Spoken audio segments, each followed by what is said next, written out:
প্রিয় শিক্ষার্থীবৃন্দ, আজকের বিষয় ইংলিশ ব্রেইলে ক্যাপিটাল সাইন .6 ব্যবহার। নিয়মাবলী। স্টেপ 1, সিঙ্গল ক্যাপিটাল লেটার, অর্থাৎ একটি অক্ষর বড় হাতের হলে তার আগে ক্যাপিটাল সাইন .6 ব্যবহার করতে হয়।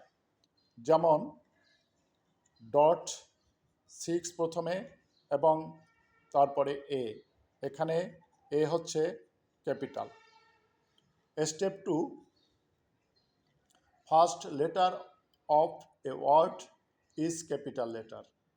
কোনো শব্দের প্রথম অক্ষর বড় হাতের হলে তার আগে ক্যাপিটাল সাইন .6 ব্যবহার করা হয়। যেমন ঢাকা, এখানে .6 DHAKA। ঢাকা একটি স্থানের নাম এবং এখানে ডি বড় হাতের। Step 3, whole word or sentence is capital letter বা ব্লক লেটার। পুরো শব্দ বা বাক্য বড় হাতের হলে তার আগে ক্যাপিটাল সাইন .6 দুইবার ব্যবহার করতে হয়।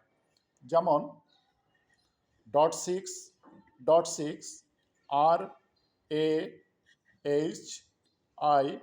RAHIM, এখানে রহিম একজনের নাম এবং সবগুলো লেটার ক্যাপিটাল। ধন্যবাদ সবাইকে।